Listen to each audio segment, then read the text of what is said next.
Today, I'd like to welcome Jerry Ghionis, who is widely regarded as one of the world's best wedding and portrait photographers. Now, Jerry and his wife, Melissa, they're based in both Las Vegas and Melbourne, Australia. Today, Jerry is coming to us from Melbourne. So good morning, Jerry. And I just want to tell folks that he's a Nikon ambassador, and he is the most awarded photographer at WPPI, the Wedding and Portrait Photographers International Association. And he became their first Grand Master. He's also included in their list of the top 5 wedding photographers in the world. Now, Jerry has been named by PDN Magazine as one of the top photography workshop instructors in the world also. And even with all that, that wasn't enough. Jerry was also the inventor of the ice light. So with all of that, I am just super excited to have you on the show today. And Jerry, please take it away. Thank you so much. Thank you for the opportunity. Great to work with you guys, Skylum. It's been a fantastic ride with you guys. Really enjoy your software, and it's fun to connect with your audience. So welcome everybody. And yes, it's around about 9 o'clock in the morning here in Melbourne. We normally spend the last month and a half of the year usually here with family. And then of course we get right back to it in Las Vegas, and we'll be there on the 2nd of January. But we're talking about a fun little topic, and it's creating iconic photographs. Now, I know that might be a little bit weird to say, because how do you go out there to create iconic photographs? It's an anomaly. It's not something that we normally do. Normally, it just sort of just happens and evolves. But I want to sort of try to give you the keys to maybe what would prompt you and expand your vision a little bit to make you understand how this all can work. So first of all, what I want to basically talk about is the difference between capturing magic and then creating magic of your own. So now for me, I photograph people. So, you know, some people refer to me as a wedding photographer. Certainly I've been revisiting my fashion roots, and I've been reinventing the way I photograph the last few years. So it's been fun to really dabble and get into the fashion and portrait market in Las Vegas, and also photographs a lot of the performers and everything like that. There's a large creative community there, and it's been amazing. Now, although I have been working with brides for 25 years, I've been photographing professionally for 25 years, and it's funny when you ask a bride, or anyone for that matter, I'll ask you right now, what is the most important thing in a photograph of yourself? You know, you'll probably say lighting, you'll probably say the emotion, the connection, and all those different things. And we could go on and on here. Here's the thing. When you look at a photograph of yourself, the first thing you do, and you ask yourself, do I look handsome? Do I look pretty? Am I beautiful? What, yada, yada, yada. And so that's a question that we have to answer, because if you photograph, let's say, for example, you advertise that you pose people for a living, then you would probably not get any business, because with posing comes a feeling or a notion that it's contrived, it's robotic, and all those different things. And people don't like that at all. So how do you convince a bride who wants to look beautiful but wants to look natural at the same time that she needs our help to look beautiful? Now, don't get me wrong. I believe all brides are beautiful. I'm a helpless romantic, and I feel that when you've got a bride in front of you, and a groom for that matter, that has got hair and makeup done, the dress is there, they're really at their best. For me, it is about bringing out the best in whoever is in front of our camera. And if we don't believe the people in front of us are beautiful, then we're not going to make them look and feel beautiful. So really, it's almost like having the empathy of a saint and the technique of a master craftsman to be able to combine those two things and to bring out the best in who we're doing. So now, how do you convince that bride that wants to look beautiful that you need to pose or direct them? I say something like this: as beautiful as you are, I can make you shine brighter than ever before with a simple direction. Would you like that? It's very difficult to say no to that question, because I'm basically saying, look, hey, you already are beautiful, but I can make you shine brighter. So it's all in the language. So let's talk now a little bit about the difference between creating magic or capturing natural magic. Now, if I was to ask you, if some of you online right now and do photograph weddings, if I said to you, how many weddings out of, say, 20, whether you weren't, let's say, involved in the process, that would be remembered, the wedding would be remembered as a fairy tale. In other words, the bride and groom are helplessly and hopelessly in love. They're romantic. They've got laughter. Families are all together. They're not divorced. They're all together. There's no broken family. We're all having fun.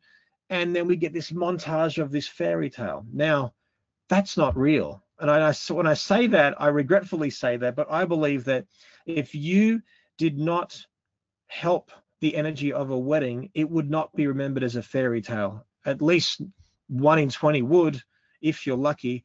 And that's where I believe the combination of creating natural magic and capturing natural magic is the difference. Let me show you a few of the examples of capturing the magic that existed.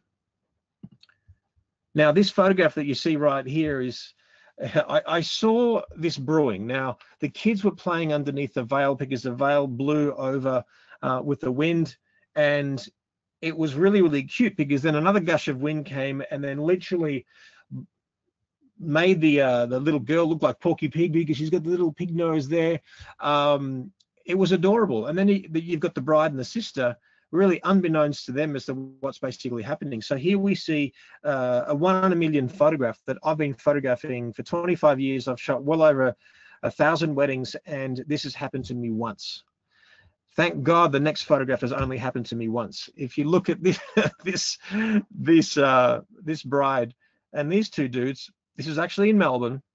I was photographing the bride, and she just ran away from my camera. And I don't even know what she was doing. I go, where are you going? So I follow her.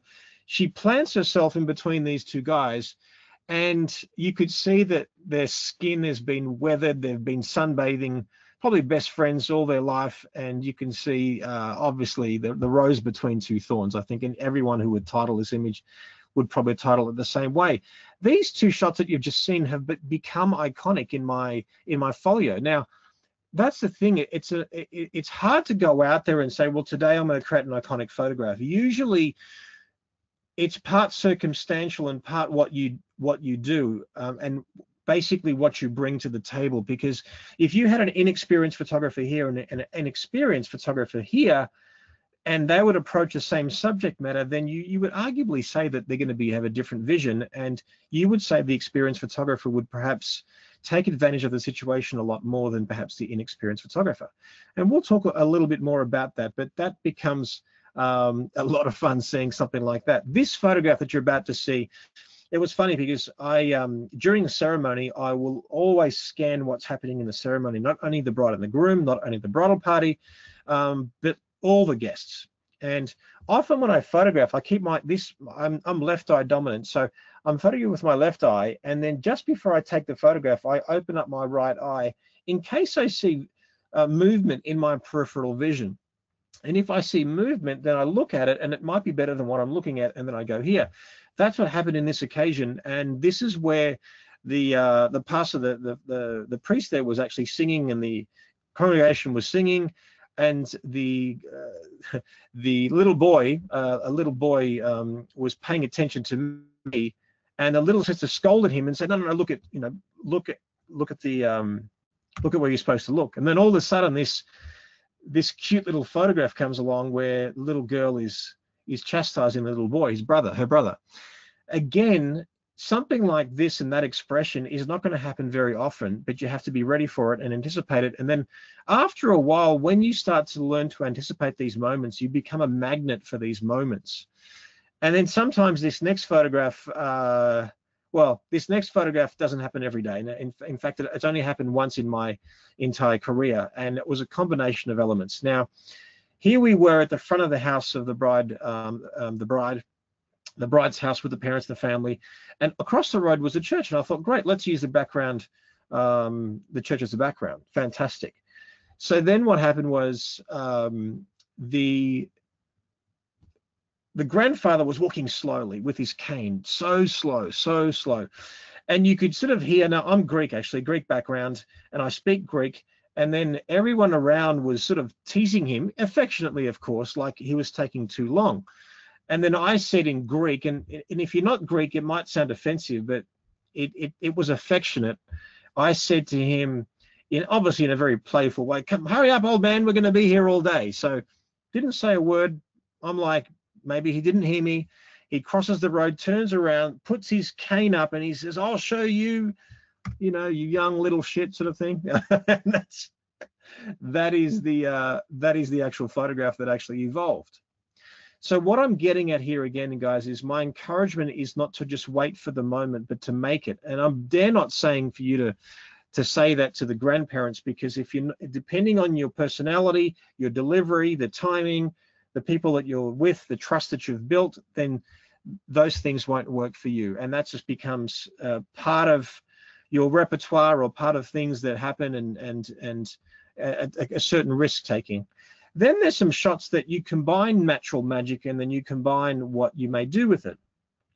Here's a perfect example. The next photograph you're about to see, the grandfather was just sitting in a chair. He was just sitting there and with this sort of odd look on his face, and I found it very intriguing. And I thought to myself, wouldn't it be really cool for the father, his son, as in the grandfather's of the groom's son, so the father of the groom, to just adjust the tie of the groom, and that's the photo that we get. Now, as you can see, I believe this was photographed in film. This was a very long time ago. So today what you're seeing is a sort of like some old photographs and then some new photographs, but I wanted to show you some iconic shots of my career and how they've defined my signature style. And so if you can see this one here, for example, you see the old man. Now that would be a great photograph of him on his own, fantastic. But when you look at, even though they're out of focus, deliberately so, you've got the father actually adjusting the tie of the son. Now we have the three generations and it becomes more meaningful. So sometimes the iconic photographs will come by because they're just pretty and they're beautiful. These days for me, after 25 years of photographing professionally and me being 45 years of age, my sense of mortality is growing. I have aging parents. They're sick in many ways. I find that what becomes iconic for me more so these days is what's meaningful, as in what hits the heartstrings, what makes me feel something, rather than, well, that's a really beautiful girl in a gorgeous dress, or that is a beautiful background, or that is a beautiful scenery and things like that. So I want us to keep that in mind, that that's what it's all about, is creating soulful, meaningful photographs that actually mean something to the people that we photograph. I think too many of us, and I was guilty of this as well, and sometimes still am to a certain extent, is we have our own agenda, especially if you're photographing domestic clients, as in wedding and portrait. I want to photograph in my style. I want to photograph what looks good for me. I will do pose number 23, bride number 47, location 22. So you go out there and you photograph for yourself, or you photograph for other photographers. What are other photographers going to say about my photographs? I'm going to photograph for competition, and so on and so on and so on. And I think to a certain extent we all do this. But you've got to remember you're photographing real people with real emotions, with relationships, with different dynamics. And the more questions that you ask and the more conversations you have before that particular shoot, whether it's a wedding or a portrait or anything else, then you know more about what's important and what's meaningful, or you can find that little twist. So that's an important one that I strongly encourage you to do. When I'm photographing a portrait these days in my studio in Las Vegas, what I do is I sit down and I get my lighting right, and I have a mannequin. Usually I get the mannequin right with my light first, so then I can get right into the shoot, because it's quite intimidating having all these lights around you in a dark room, and then this big ass 77mm diameter lens, 70 to 200 mm lens right in front of your face. It doesn't feel that real or natural. So what I often will do is put the camera on a tripod and just have a conversation with who I'm talking to, and from that can come gold, I'm telling you now, because a portrait is not just what you look like. A portrait is who you are. So you have to discern the difference and certainly show what people look like, a historical record of what you look like, but to show a glimpse into their being and their soul and who they are, or their interests, or whatever it may be, that's a really, really important one. Now, with all that I've basically said, what is going to be your best teacher? Well, here it is. Repetition, experience, and practice will always be your best teacher. I think what's happened today in our world, and without getting to on my soapbox here, but this device, the iPhone, the Android device, whatever smart device that you basically have, it has taught us impatience. In other words, anything that you want, you can get pretty quickly. I mean, think of the millions of things that you can do on your smart device. And if you can't get something quickly, it's almost like we dismiss it like it's not worth it. In the photography industry, I have taught photographers for 18 years of my 25-year career, and the biggest problem is impatience.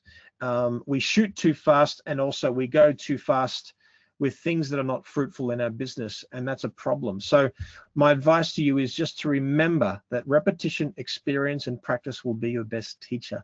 Doing something over and over again, certainly you have to practice correctly. For example, you could practice golf with a bad swing the whole time. In other words, you've never been taught formally with golf, and when you hit the ball, it always goes left. So you just aim right. So you find success, but it's not always on the right path.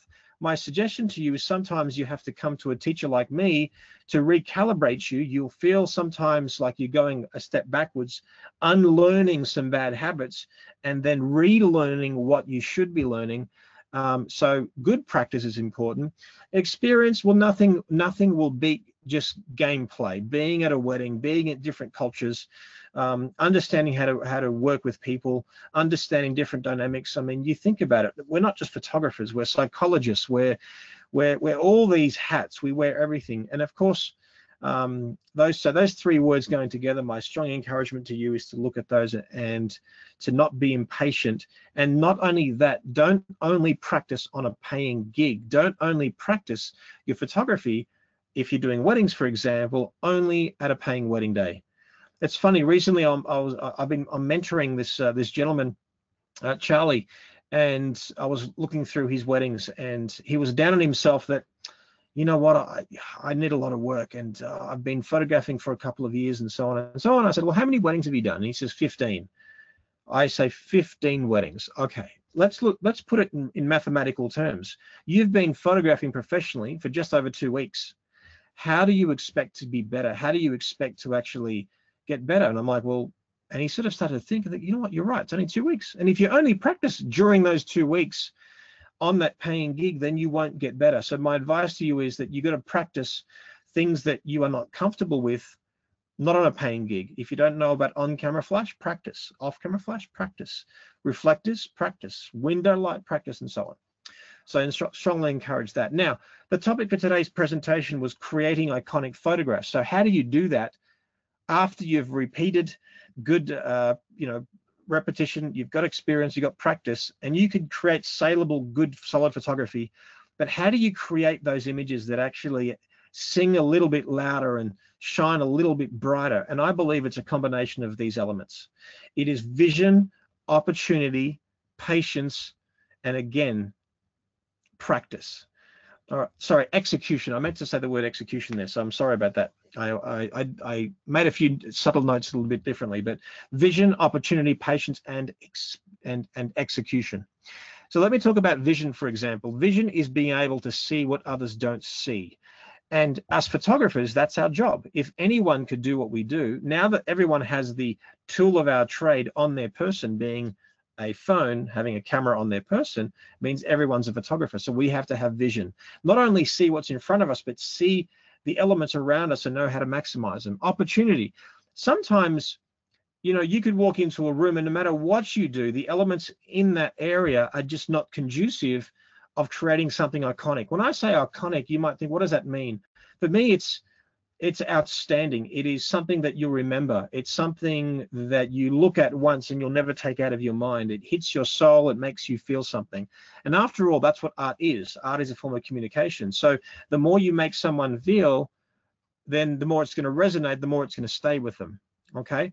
And certainly it's also in the eye of the beholder, because what will appeal to someone will not appeal to someone else. And that's why you should be true to yourself and your style and promote what you love, and you will get the clients that will want exactly what you love, rather than giving you a long list of Pinterest photographs and say, copy this. Well, no.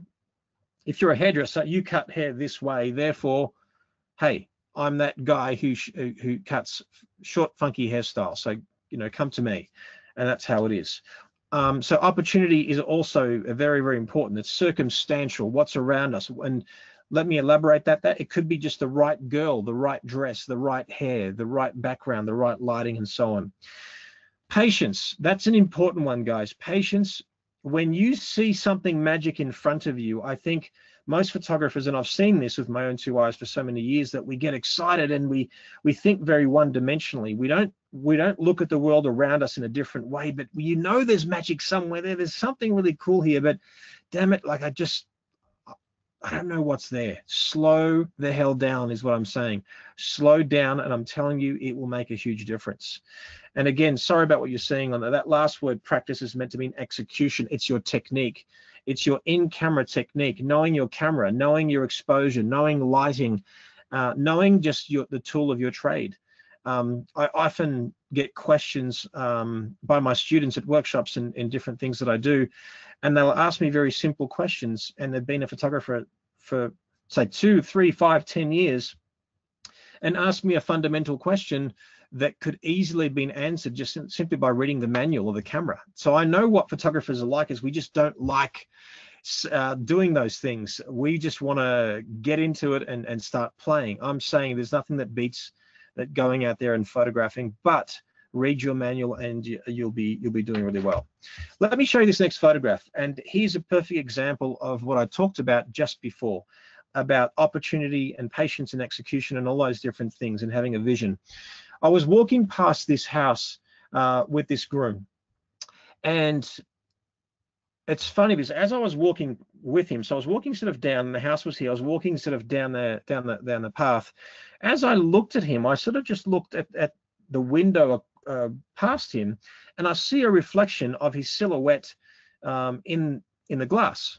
So then I'm thinking, and then the bride just happened to walk by the actual window when that happened, and I'm like, wait a second, I think we can have an incredible photograph here. So I had the vision.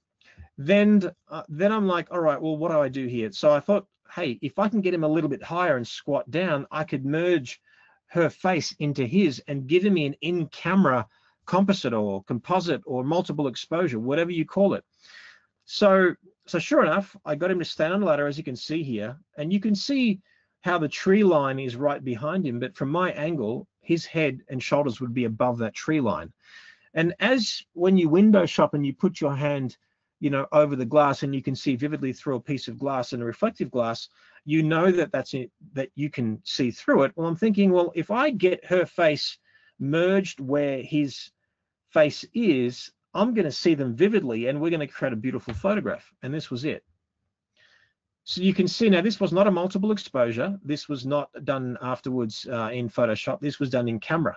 Now, if I was waiting to stumble and trip and the groom happened to be there on a ladder standing there, the bride happened to be standing there looking at him through the glass, I would have gotten that shot. But you see how that would not have happened unless I made it happen. And now that I've done that photograph, what happens is that it's almost like I'm sensitized to that. Now that could be an opportunity. If I see that opportunity again, I may even make it better than that. I don't really know. So it's one of those things that once you experience something once, it's a feather in your cap, and now you can work a little bit harder and smarter and get those sort of iconic shots after time. And this one, it's won several awards, but the customers tell you, like when you put these photographs on your website, your clients will tell you, this is what attracted me to you. I've never seen this before. And that's what I'm saying is, if you go out there and shoot a wedding or a portrait or whatever kind of photography that you do, and you are thinking formula, let me do the same stuff every single time, then yeah, you'll come up with the same result.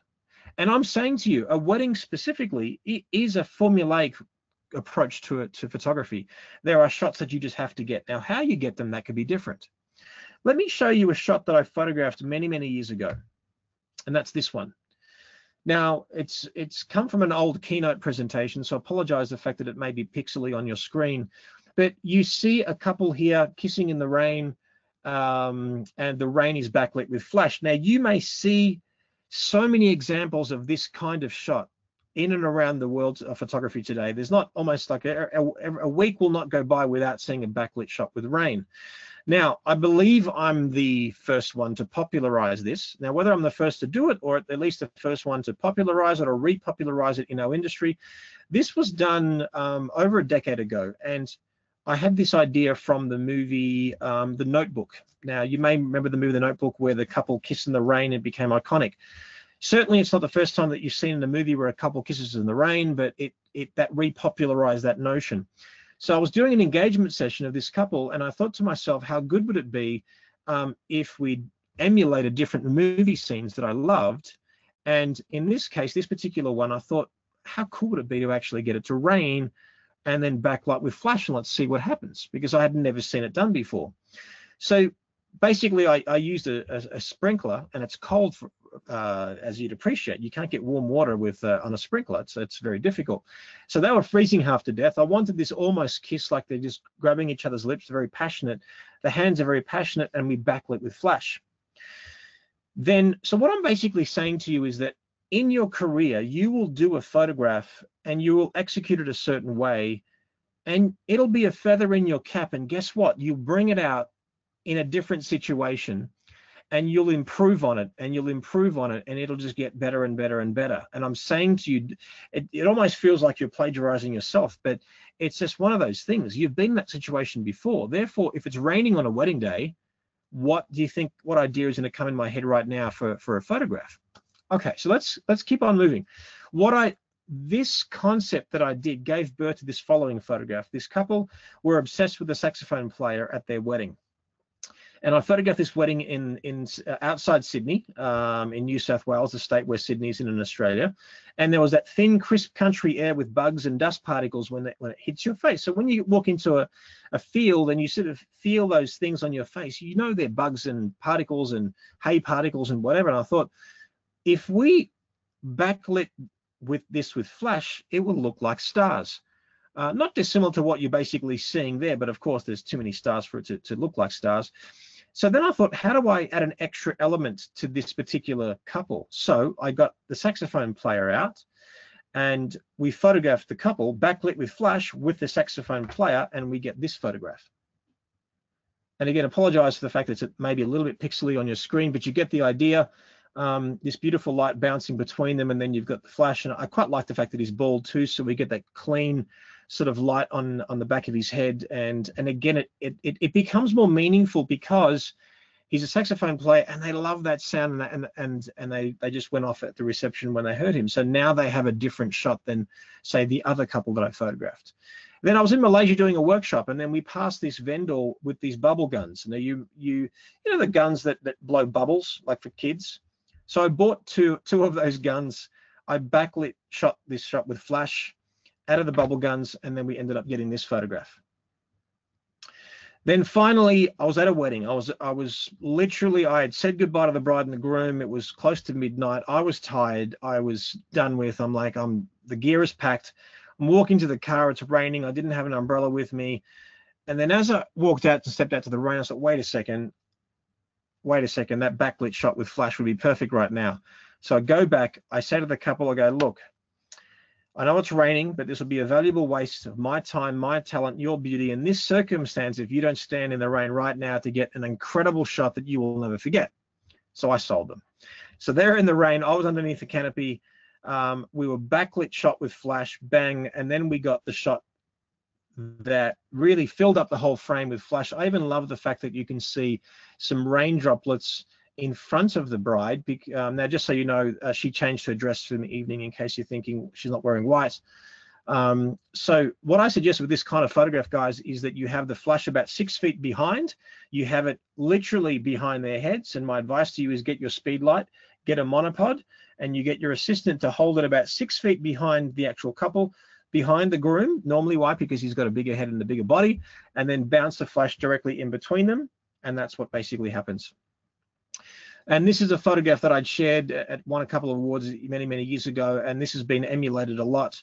So sometimes iconic photographs, it's not that it may be the best version of that photograph, but it becomes iconic because you're the first one to do it, or first one to either popularize it or repopularize it. Perfect example, if you look at some of Helmut Newton's work. Helmut Newton, he was famous for photographing high society behind closed doors. It was really never really done before. Technically, were they great photographs? Well, many of them not, in fact. They were actually, the lighting was terrible. It was full flash. light cutting across faces, not very flattering, and so on and so forth. But what he did, he was the first to basically show that lifestyle behind closed doors, among many other things that he did in his career.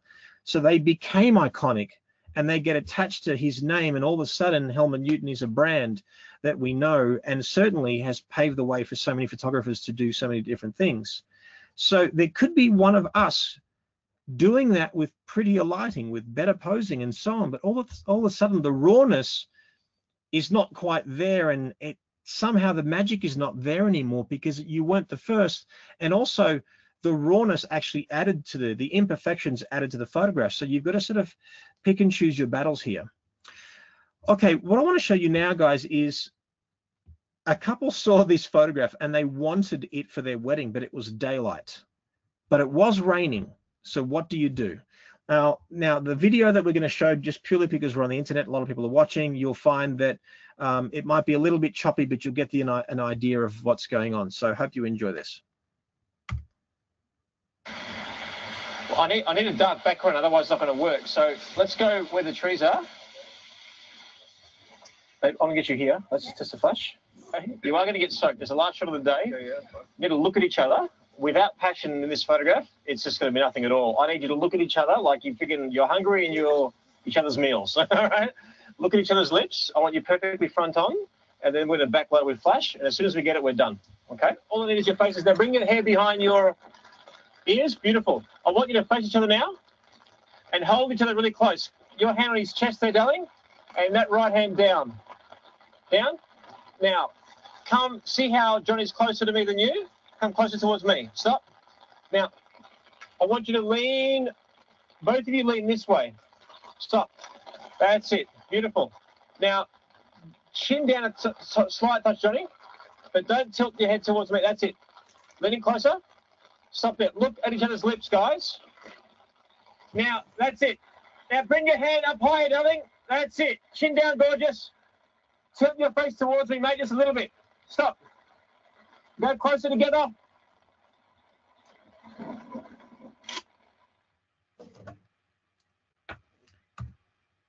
Okay, so now you see that photograph. Now, you might think, well, how the hell did I do that? Because it was daylight. Well, what I did is I compressed the background. So I used a 70-200mm lens. I looked at isolating the dark part of the trees, the overhanging trees behind them. There was enough ambience in front to basically get the actual some detail in front of them. So that's the light hitting the front of them. But because the actual trees were overhanging behind them and I isolated it, then that's how we got that shot in daylight. Of course, I determined my exposure to get the trees dark first. Then I brought the flash behind. Certainly my wife, Melissa, is amazing, the fact that she had the patience to be there and behind. And you saw how meticulous I was in executing that. So yes, I had the vision. Yes, I had an opportunity. And yes, it was, how do I execute this? Well, it was patience. It was slowing down. And even though I think many of us in that situation would look at it and say, well, it's raining, we should be hurrying up. Well, I was like a bull just running ahead. I'm empathetic to the bride, and I know it's raining, but the fact is that in a day and a week and a month and a year, they're not going to care about that extra 5 minutes that they got wet that day. They'll just care about that photograph that is one of the last photographs of their wedding album. So remember patience and have that vision. Let me show you a very early photograph that became sort of an iconic part of my early career, and that was this. This was done with film. I had never seen a bride and groom being photographed with candles back then. This was sort of probably over 20 years ago now. I can't remember now. But I grabbed the candles from all around the reception, brought them up, and I got the sort of voyeuristic look and feel of the bride looking at me. So this was a scanned photograph, scanned film, and brought back digitally, of course, and now you see it. So you know how I showed you before the progression of the backlit shot with rain and what that progressed in my career? Similar this. With this, I had a groom come up to me and say to me, Jerry, I want a shot with me and the boys. And he looked at me in a way, it was almost gangster-like. And I'm like, how cool would it be to get a shot of, a dramatic shot of him with all the boys? And I'm like, I need dramatic lighting. I didn't have the ice light back then. I didn't really have much with me. But I looked around the reception venue and there were tea candles. So what I ended up doing was grabbing those 30, 40 odd tea candles, and no one questioned me. I don't know why. People just thought, okay, they're just packing up for the night. So I grabbed the tray, put the candles and laid them out.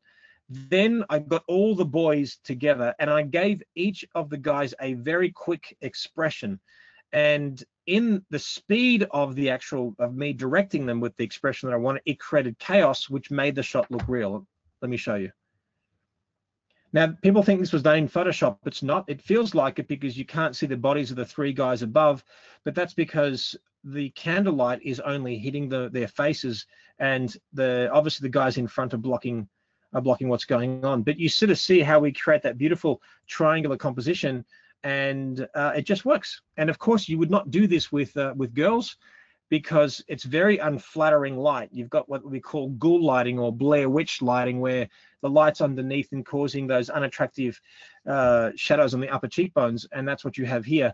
And although it's pretty masculine, it suits the nature of the shot. So just to remind you that good lighting and in fact good posing is either flattering or it helps communicate the message that you're trying to convey to the viewer.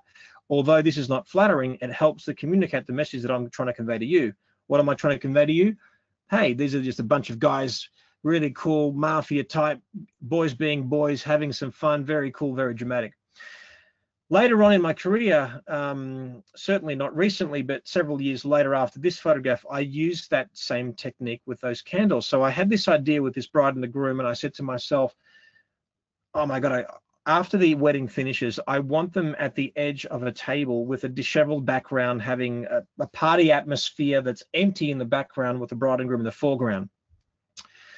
And again, what I'm trying to do is popularize something that either A, hasn't been done before or hasn't been brought into the new generation, or repopularize it, because I hadn't seen many shots, if anything like that, because I'm constantly looking for it. So I've got the vision for it. So there it was in front of me, perfect background to do this from. The bride and groom are walking away. I said, guys, I got one more shot. They said, Jerry, look, thank you. I appreciate your enthusiasm. I couldn't be bothered anymore. We've got an after party next door, but thank you. You're free to go. And I'm like, guys, you don't understand. This is going to be an incredible shot. You have to do it. And they said, Jerry, we love you, but we want to go. And I said, I'll tell you what. How long is it going to be? Well, you're going to party for an hour and a half. Well, I'll tell you what. I'll be waiting here. I said, so how about we make this promise? If I'm still here by the time you come back, well, you promise me you'll post my photograph. They said yes, thinking that I would have gone. Now, much to the horror of Melissa, my assistant, Sally at the time, we were sitting there just after a huge day, a lot of pressure. Finally, they came. They freaked out that we were there. It was like 1:30, 2 o'clock in the morning, and then we got this shot. And what did I do for this shot? There was about 5 tea candles. Now, why do they look even and why do they look nice for their faces? It's important that when you have candles here, that you have the faces lean towards the candles to become somewhat parallel. They're not directly parallel, otherwise they'll be burnt, of course, but it's important that they lean their faces to get rid of those unattractive upper shadows in the upper cheekbones. And this has become iconic. This was photographed at Cipriani, and that's why I included the bank teller sign, because that was part of the heritage of it used to be a bank back in the day, and that's how we did it. Now, if you look at the smoking shot, and then you look at this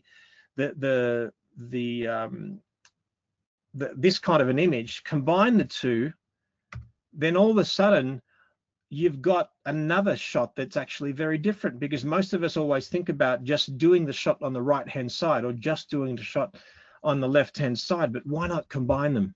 And that's the thing, is that sometimes when you photograph, me as well, sometimes we're so one-dimensional, we can't see any kind of difference.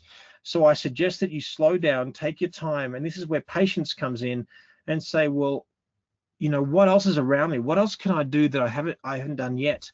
Well, what is different? What extra element can I add? And that's where we did it. All right, let's keep moving on. What time we got here? Okay, all right, it's all good. Okay, fantastic. So the next shot here is this one. This one I photographed a very, very long time ago. This was using Christmas lights in the background. This was using video light.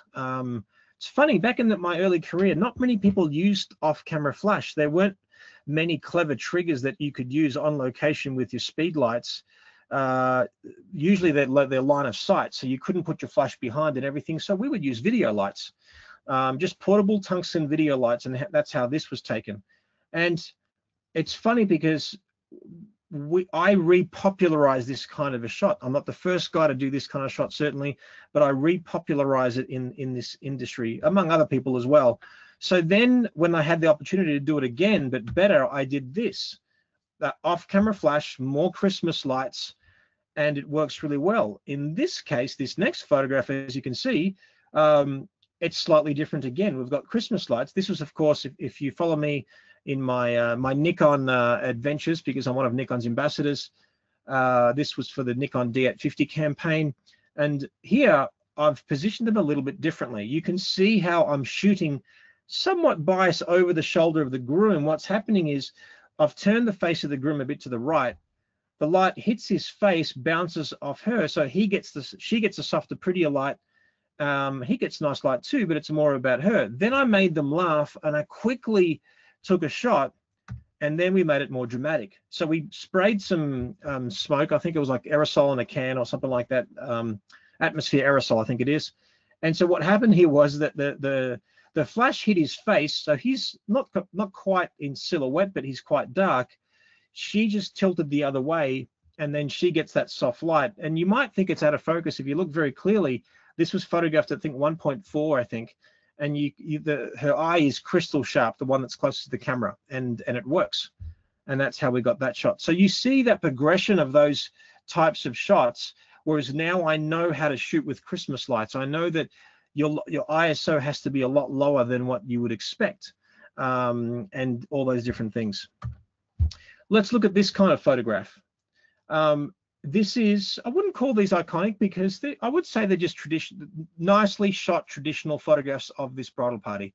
You've got the girls looking at me on the left, of course, and the guys on the right looking at each other. Then I said to myself, wouldn't it be cool if we have a bridal party shot where they're all interacting, and it could almost be the cover of a Vanity Fair magazine? Let's do it. So let me show you the video of this particular photograph being done. On her right side and cuddle her from behind. So now let's say, where are we here? Can I have best man just here? Yes, I'm an Aussie. Can I over here, mate? Just on this side. Ali, turn this way and just shuffle your feet in, and that's it. And now turn your faces into each other this way. That looks like a bite. Ali, have you been nibbling your... You're biting her already. Hey, gorgeous, I want you to come here, come really close and cuddle up to the bride. Cuddle up to her. He's amazing. I should bring your hand just here. That's perfect. I want to have to maneuver you last minute to get you out of the flower there. And over here, mate, so a bit closer. And get in there. That's it. Just, it's fine. I want you looking here. You looking there. You guys looking at each other. Again. You guys looking into each other. You looking over here. You snuggling in, foreheads touching. Okay, you looking over there, and you're looking over there. In that position that guys, in that position that I gave you, I need you giggling. I need you laughing, having fun. On the count of 3. All right, now, important, everyone, please look at the place where I told you. Do not look at me. Bit of giggling, bit of fun. Q, I want to see you, mate. I want to see you, Q, leaning this way. Yeah, that's it, that's it. And don't look at me.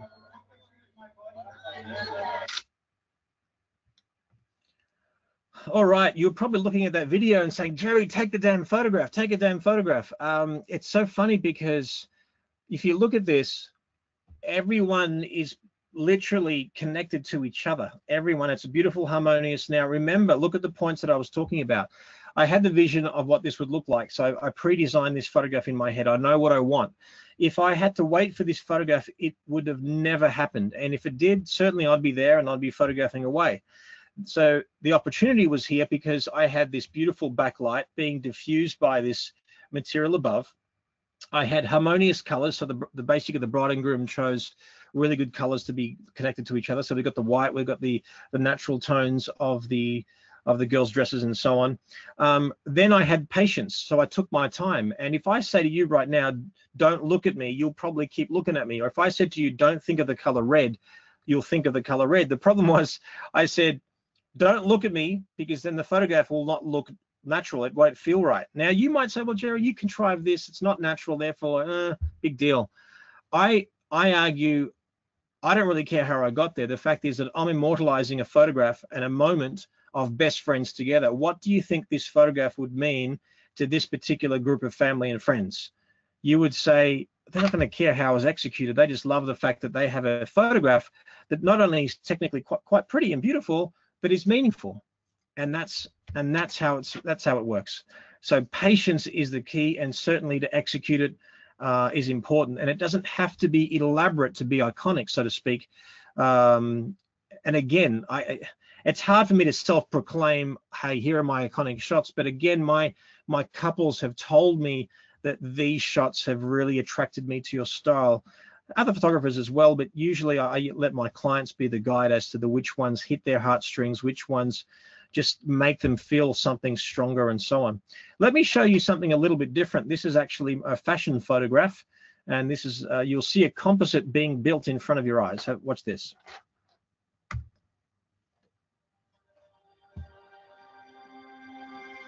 And tilt this time.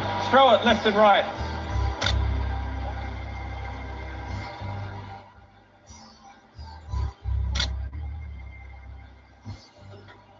Slowly bend that, and slowly bend that.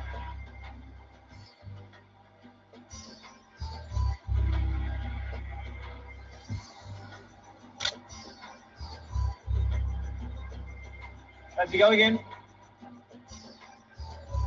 Love that. And now just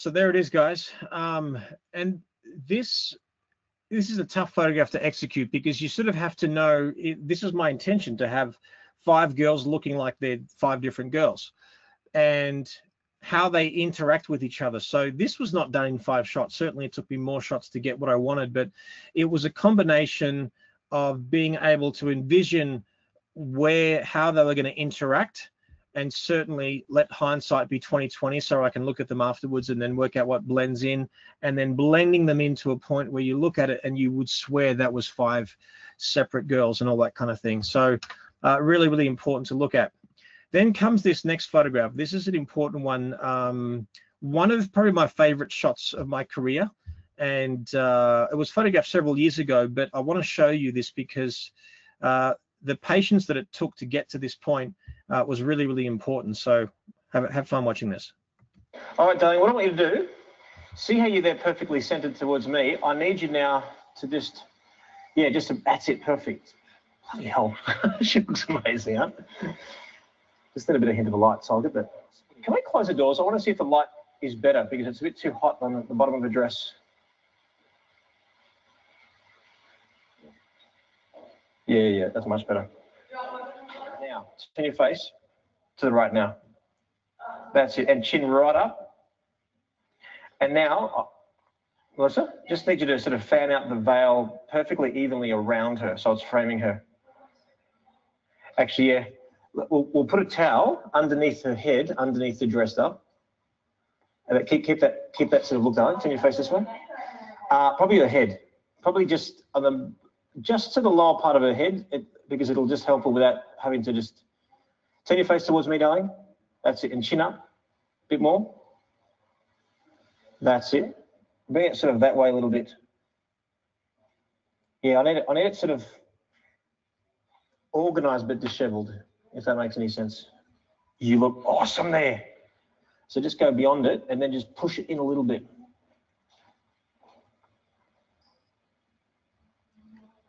That's it, just a little bit. That's it. This hand, just bring it away from you a little bit. Bring the elbow up a little bit.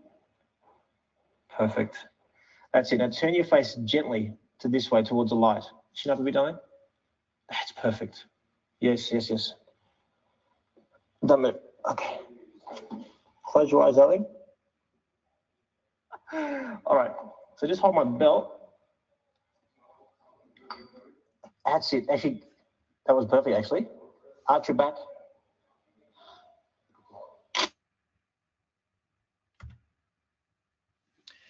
So we finally got the photograph, and again, you're probably looking at this photograph all being made and thinking, well, Jerry, hurry up, hurry up. Or you might be thinking that the bride is thinking that you're taking too long, therefore you would hurry it, and then you just wouldn't get that photograph. But if you look at how symmetrical that photograph is, where the dissecting lines come in, how the light hits her face, you saw how her face and the head just was buried into the dress. So we needed to elevate her head. So we brought a towel, put it underneath. That's some light coming through the living room, and you can see the perspective sort of like in the foreground, how you've got that depth of that foreground of that there. That's what you don't normally get. And the way I got that, of course, is I was hanging over the edge and my wife had to hold my belt so I just wouldn't fall over. And you see so many iconic symbols in that. You've got the omega sign. I'm Greek, so the omega sign. You've got a wine decanter. You've got a keyhole, or it looks angelic. It looks like a bride in a bubble bath, or a metaphor of an angel laying on a cloud. There's so many little different things to it. Again, that is where exactly we said where vision meets opportunity and patience and execution, and all of those things are really important. So I thought for the last 10 minutes or so, what we would do right now, guys, is I want to do this in the following order. Some of you may have questions, so I want to do that. Then I want to show you another cool thing, and then show you a very recent favorite photograph of mine that I think you'll really, really enjoy and really, really appreciate. So guys, any questions? And it's very disconcerting because I'm speaking to this little camera on my laptop and I don't know if anyone's listening or watching or anything like that. So it'd be good to hear your voice. Jerry, that was an amazing presentation. I think everybody's been mesmerized. As a matter of fact, we don't have a lot of questions because I think they've been listening and learning, but there are a couple, some of the technical ones. One of the questions that we have from Robert, and he asked that, Jerry, most photographers prefer a prime lens over a zoom. If you had a choice to use only primes, which ones would you use the most? The 50, the 85, the 100, the 135?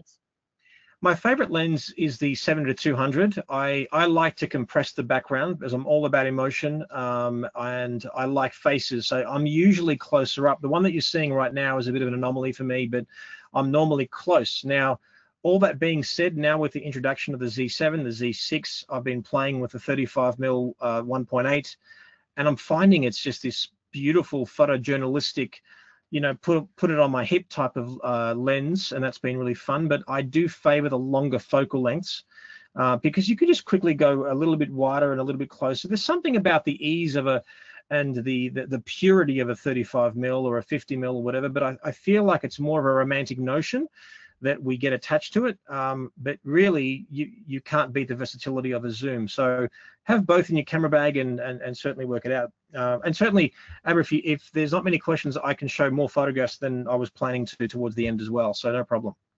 Well, of course, as soon as you allowed people to ask photographs, not allowed, but requested them, they have been popping up. Cool.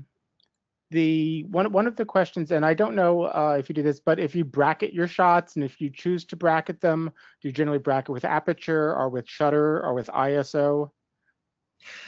Look, when you're photographing an event like a wedding, for example, there's no bracketing. You just got to get it right straight away, and certainly just give yourself some breathing space. And what I mean by that is you should know what your personal handheld speed is. Now, textbooks will tell you the 60th of a second or 1/25th, or they'll tell you that if you're using a 70-200mm lens, that your safe shutter speed should exceed or equal your focal length. In other words, if I'm shooting a 200mm lens, then my speed should be at 200. Now with vibration reduction, certainly now that it's built into the Z7, the Z6 is quite incredible because you can shoot at very slow shutter speeds and it not be a problem. Aperture, yes, we all have this notion that everything should be shot at 1.2, 1.4, 1.8, but whose eyeball is going to be in focus out of that family of 7? So I tend to give myself breathing space with my aperture these days with 3.5 or f4 or 5.6 and pick and choose my battles when I'm using a shallow depth of field. So bracketing doesn't really come into the equation. If I'm shooting products, which is very rare for me, that might be a little bit different.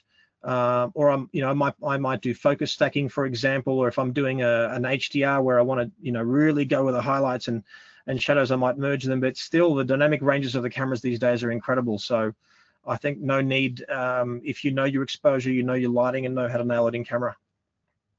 And I do think one of the key things that is a takeaway is knowing your tool. You know, when I listen to you and I'm inspired by you, you're always focused on the emotion and the vision, not how am I going to be able to technically get the shot. Because as you indicated, I think one of the best things is the gentleman you taught that shot 15 weddings, he's really shot for 2 weeks. And I think it's that repetition. So, you know, that inspiration has been great. Some of the other questions that have come through is, do you ever use gels in your work when you shoot? I never used gels. I used to use gels early in my career on my flashes and so on, whether it was strobe or studio or using an orange or a tungsten filter, for example, and all that kind of stuff. I tend to want to work fast, and I think those kinds of things sort of slow me down a little bit. Although I have been inspired recently to play a little bit more in the studio with gels. But no, it's not like I do that a lot myself. No, I sort of tend to look at what's around me and have some fun and make it less complicated. Now, you've been shooting for 25 years and you started off in film, and a lot has changed in the 25 years you've been shooting. How has technology changed the way that you approach a shot, attack a shot, and even take that shot? It's funny because I started with medium format film and cameras. My first camera was an RB67 Mamiya, and you had 10 shots per roll. And when you took the photograph, you would take the photograph with a shutter, but then you'd have to cock the mirror and then wind the film. So every shot was 3 actions, clunk, clunk, clunk. So it made me very methodical. In fact, you probably still see with the video footage there that I am still very methodical. I think obviously the revolution of going from film to digital is amazing, because now you can change your ISO on every shot. You can under and overexpose by about 2 stops and be sort of okay. You can see what I call a Polaroid on the back of the camera. So it's just, in many ways, it's easier. The post-production becomes more difficult, but photographing is just easier. Now with mirrorless and shooting with the Z6 and the Z7, I mean, look, I love what I do, but it's just so much more fun because you can see the exposure live. You can take a photograph whilst keeping my eye to the camera. I can change my menu settings. I can change my picture controls. I can change my ratio. I can take a photograph. I can preview it, zoom up to it, all while keeping my eye to the camera. I mean, I know, like, you know, Nikon weren't the first to do it, but, you know, to do it in the way that they've done it is incredible. So for me, that's revolutionized the way I shoot. So it's making me more efficient. Whereas if I was shooting with, like, let's say a 105 1.4 lens, many of us would shoot 30 shots of a subject matter because it's a hard lens to focus. Let's be honest. I mean, any lens at that aperture is going to be hard to focus. So we tend to overshoot to get one that's right. Now I can just take one shot, zoom up to the eyeball, and all of a sudden I'm good, you know? So it works out really well. Jerry, we have a lot of questions, but I'm only going to ask you one more because I want to get back into some of the educational parts, some of the cool things that you've taught us and can show us. So when you're shooting a wedding album, do you keep in mind a balance between those iconic shots that you've shown us, as well as some of the more traditional shots for an album? That is an incredible question for this presentation. Guys, the answer is that yes, the family is first. I'm not first. The photographer is not first. We have to photograph for the client, what's meaningful for them, and so on. I recently heard a conversation about some photographers who were asked by another couple who'd already been photographed to somehow resurrect the story of their wedding album, and their photographer, the reason why, you know, the referral, the couple were not happy with their photography is they didn't take any family photographs, because this photographer was a purist, and if the family weren't standing together on their own naturally, then I didn't take those family photographs. And I'm like, well, that's just ridiculous. This is history. Like, so what I'm getting at is I see the bread and butter, the solid story, and even those traditional shots looking into the camera as my vegetables. As soon as I eat my vegetables, now I can have all the candy that I want. Now, that being said, you know, if the shot that's on the screen right now, for example, that took me a long time. Now, I had done my bread and butter before that shot was taken. This shot, I did because I had time and I got all my shots in the can, so I was happy to do it. So my encouragement is get the story, get the family shots, and if you see magic in the air, then that's when you may sacrifice, 10 minutes of many photographs for one magnificent one.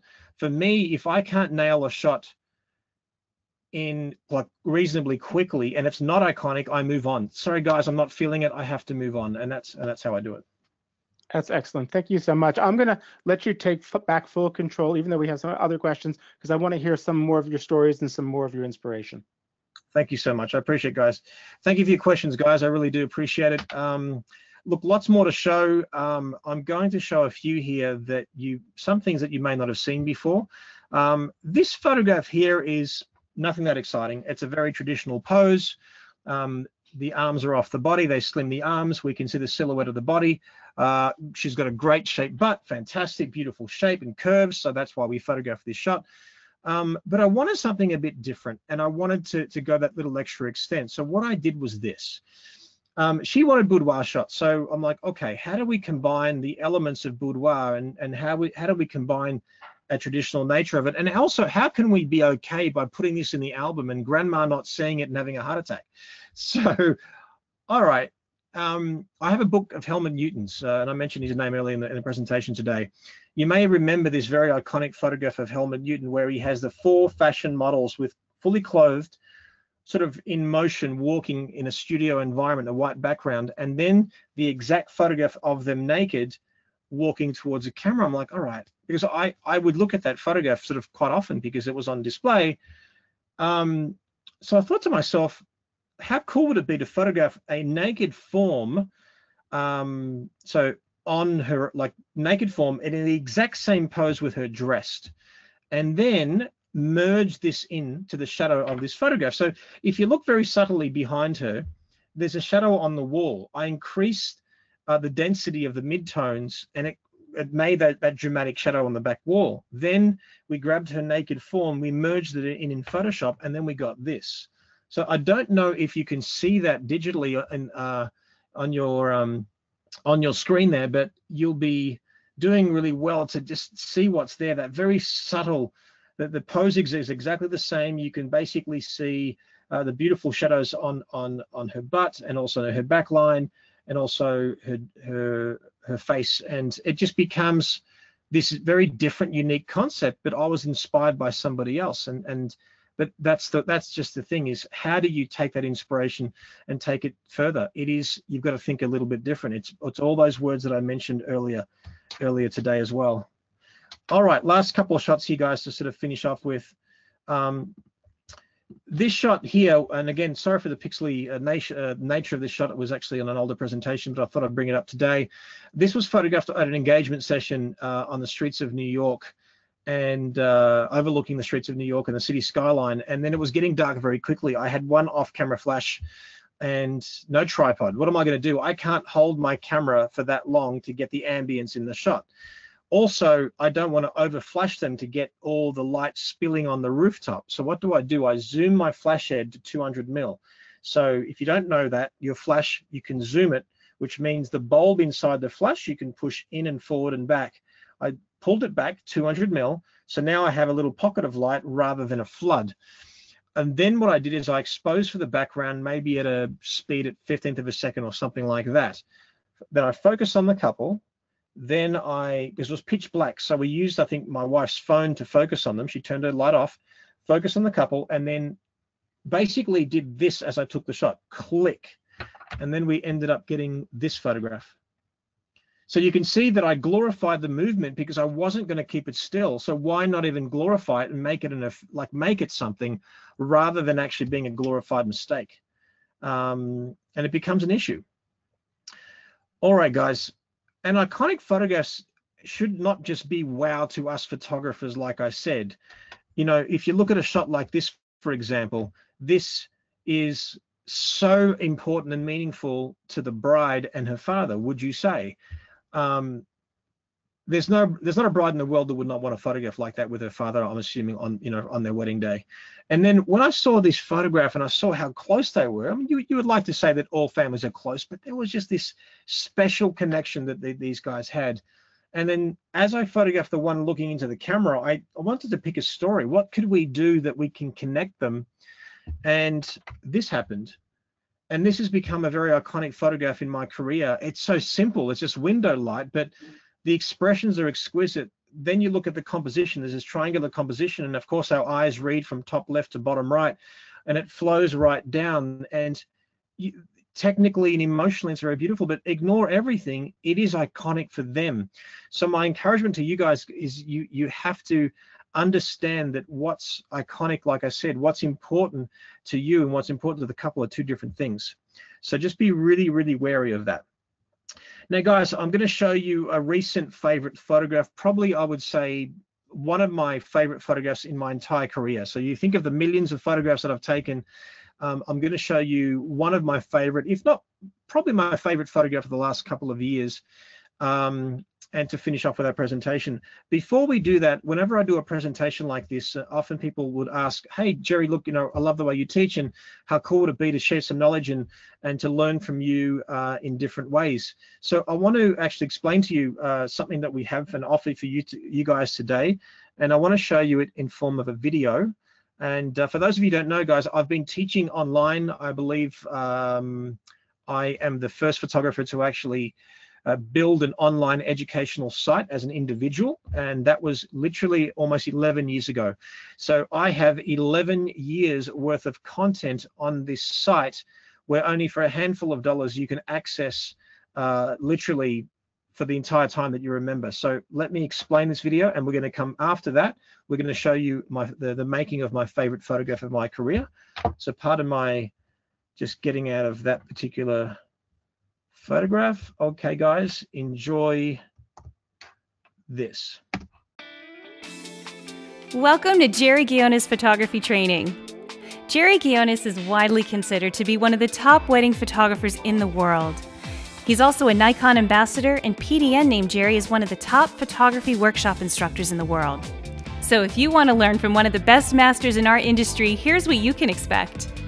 Jerry began building this program in 2008, and because of that, you'll have access to one of the most extensive libraries that is updated with brand new content every single week.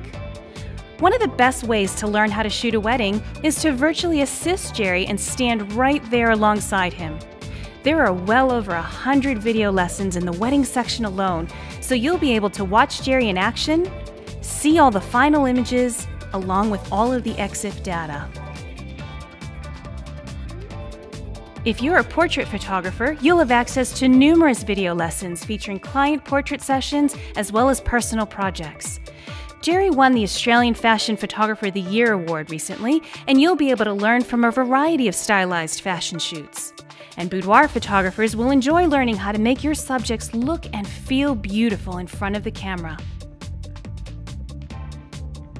You'll be able to take advantage of Jerry's skills and expertise by learning his methods on how to pose male subjects, females, and couples from head to toe. You'll also be able to study Jerry's simple yet dramatic lighting techniques using a variety of lighting sources, including window light, sunlight, on and off camera flash, strobes, and so much more. Every week, you'll get to enjoy exclusive, interactive weekly live broadcasts just for members with topics that are often chosen by you. Our library contains business, marketing, and sales courses so you can have a profitable studio too. And we have so many photo walks where you can follow Jerry on location using the elements all around him. You'll get to see exactly why he is known as a master of turning the ordinary into the extraordinary. So what are you waiting for? Now's the time to invest in your future and become a better wedding and portrait photographer. Start learning today on your favorite device and at your own pace. Let's become better photographers together.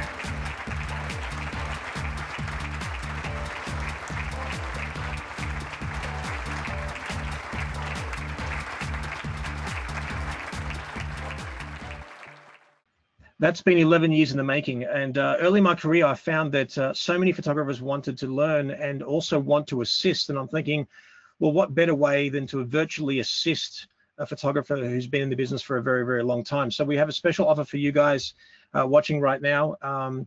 Full membership is normally $240. Now, here's the thing, $240 annually would give you access to the entire library, the 11 years worth of library, and then the next year. The cool thing is it'll auto renew and it'll just reoccur. And if you don't want to, you can just simply cancel it. But most people and almost everyone will actually keep their membership going because we're constantly releasing new bits of content twice a week, believe it or not. So if you want to, guys, I'd love to actually help you, and I'd love for you to grow with us as photographers and as a business. So if you want to, for $41, you'll save $41 with the code skylum, and for $199 you'll have full access. Now that is only valid to the 20th of November.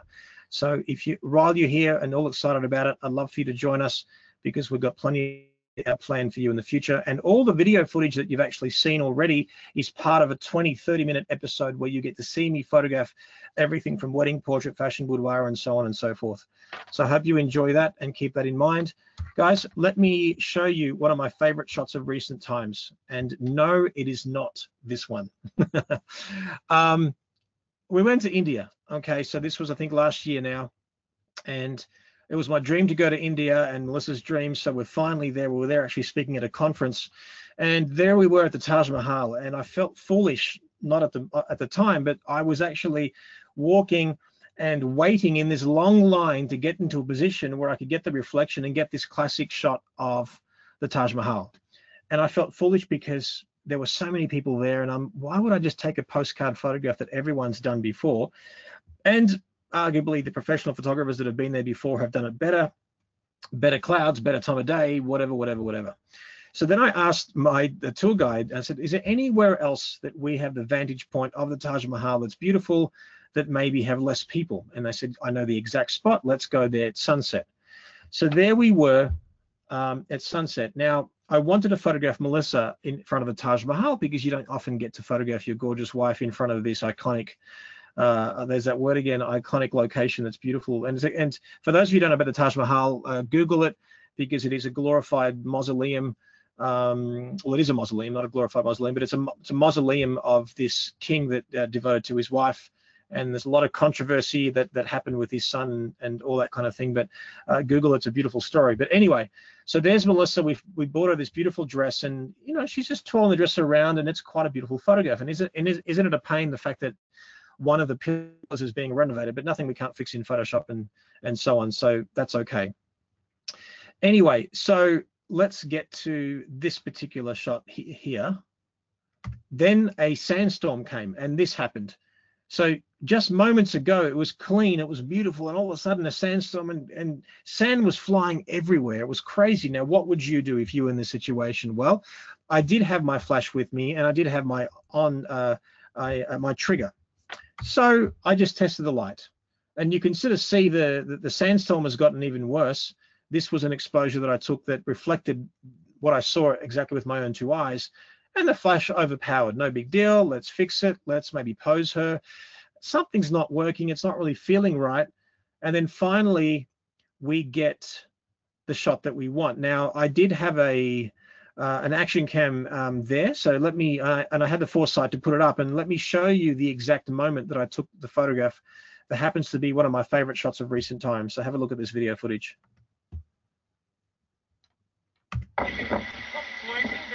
You're noticing me, you're turning around. You go to the head, just wherever your hands going to take you.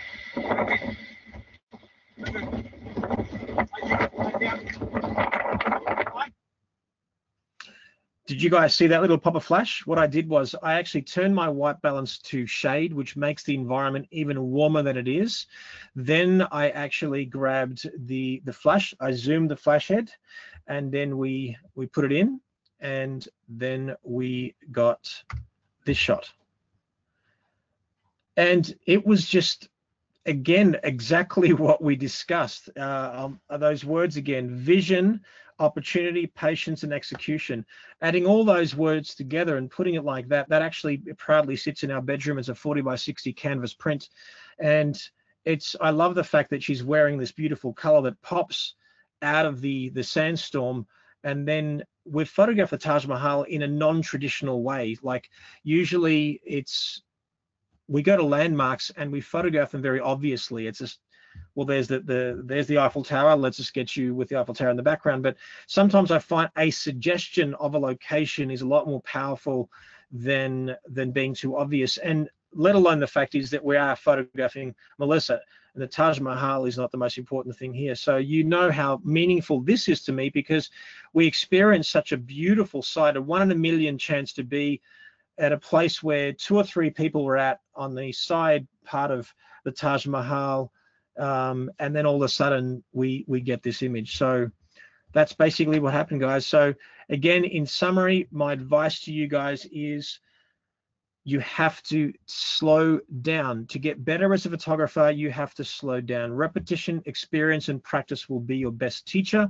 And I strongly encourage you to take this inspiration. The next time you're at a location, remember to slow down. Remember to look around you, not think so one-dimensionally, and take your time. And if you see something magic brewing or feel the energy of something going on, fight for that shot, because those shots not only help define your career, they help your business, and it becomes what people know, that people recognize you by these photographs, and it becomes a montage of photographs that are associated with your name, and that's why people know you. That's why people want to book you. And after all, it's about business, so it's important for your business that you do that. So thank you so much for your time, guys. And Skylum, I really appreciate Laurie and Abbott to speak with you guys and to actually share with an audience as well. So thank you so much for the opportunity. Well, thank you so much, Jerry. 2 words come to mind: brilliant and inspiring. That was just a wonderful presentation, and I want to thank you so much for sharing not only your knowledge, but your passion. And it's, I believe everybody out there is walking away going, I need to grab my camera and start playing again, because I think you've motivated all of us. So thank you so much for your time and for sharing your experience. You're welcome. Absolute pleasure. Anytime. Take care.